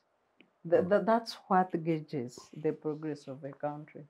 Our Gini coefficient is at 45.58. That's our inequality indicator, which is almost at 50%. When a country has 0% Gini coefficient, it can celebrate equality. When it's at 100%, it's total inequality. And we are halfway the curve, meaning that we have 50% inequality in Uganda. This gap is too much. The Gini coefficient figure in a progressive country should be between 15 to 25. So when we pass that percentage and we are going towards 50 and above, it shows the growing inequalities on a daily basis that I find very disturbing, and that takes away the social mobility aspects in our life. It means that either you are born privileged and you can succeed, or you are born poor and you better aspire to be a housemaid, either in Uganda or Saudi Arabia, or become an askari. We cannot build a nation like this. We must rectify this situation. Joseph, your last words. Yes, just to build on to Sarah's, the challenge lies on the youth. I think Museveni has failed this country. His generation with whom he came failed this country, on which they found a very fantastic foundation built by UPC and all our founding parents. We are now at crossroads. We don't know which way to go. But one thing is certain, that we have to mobilize, organize, and accept and face it squarely that NR has failed. We need to find an alternative way. A leadership needs to emerge, whether it's my generation or even Sambaze of Museveni's stature or whatever. But definitely young guys need to mobilize and organize and simply say, no, enough is enough.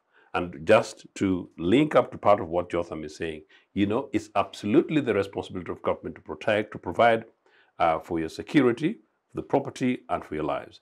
It's absolutely the responsibility of government to create enabling environments for jobs, but it's also absolutely the responsibility of government to ensure that public service jobs are not bought through money and through some of the things that they do, where many young female ladies come to me, Sarah, and talk to me. including yesterday, where young graduates are compromised in public positions of work, where there are people, including some people who are basically responsible citizens, knowingly know that some of these young people are pushed to give favors in exchange for mere jobs. This is corruption to the extreme. But let me tell you the risk about the corruption, just in conclusion. I got something the other day which I thought I should actually share. A German poet said this.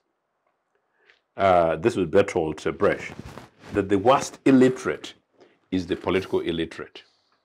He hears nothing, sees nothing, takes no part in political life. He doesn't seem to know that the cost of living, the price of beans, of flour, of rent, of medicines, all depend on political decisions.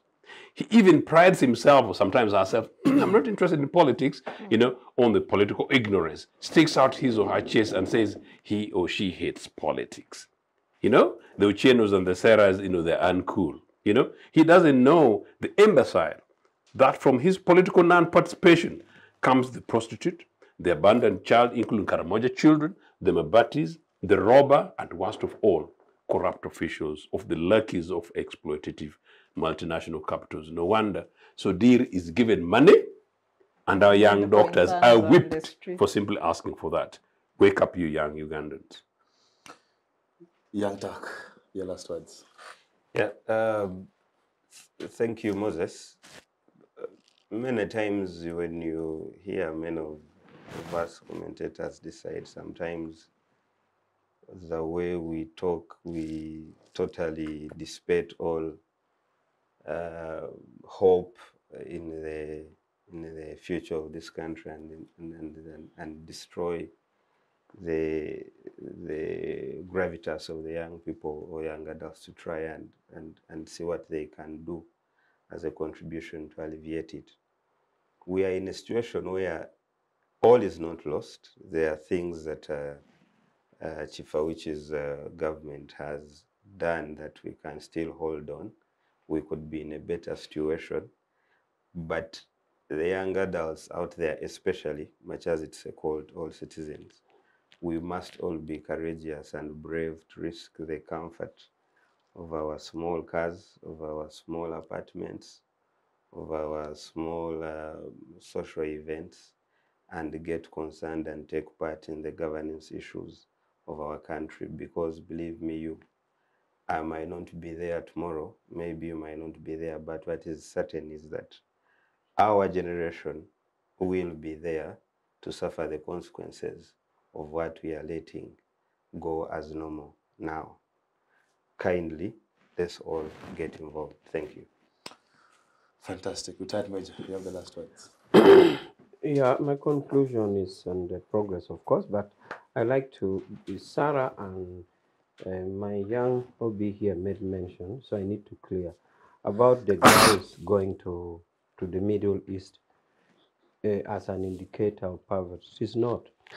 You see, globally, there's an imbalance of labor.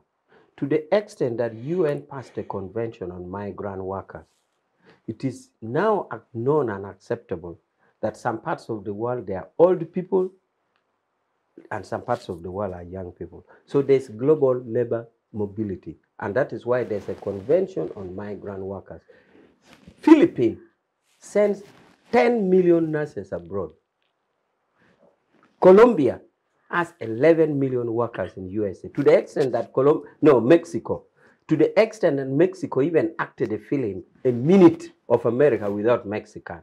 That you, America, you are proud. Can we pull out Mexican? The for a minute? difference is that the rights of their citizens are protected. What we could do, it is even contained under the convention. Work, yes, it is even contained in the convention. This convention gives mandate to the host country to the mother country.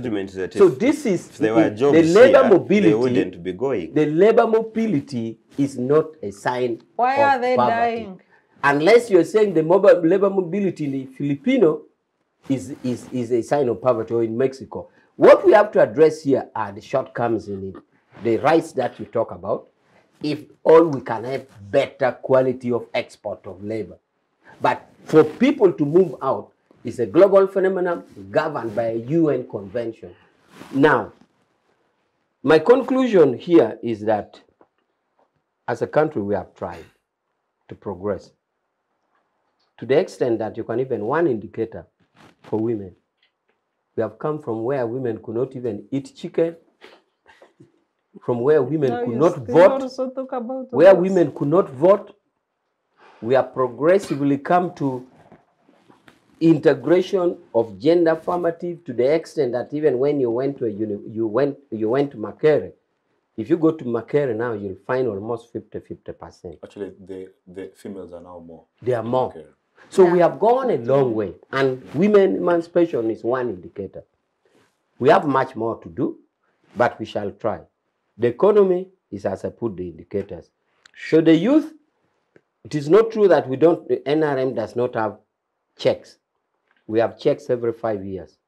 5 years, we shall still give our accountability to the youth, and we seek their mandate, and surely they will grant us. The youth, the ball is in your hands. Well, and he already knows the results. Yeah, because we shall present accountability. We shall present accountability of what we do.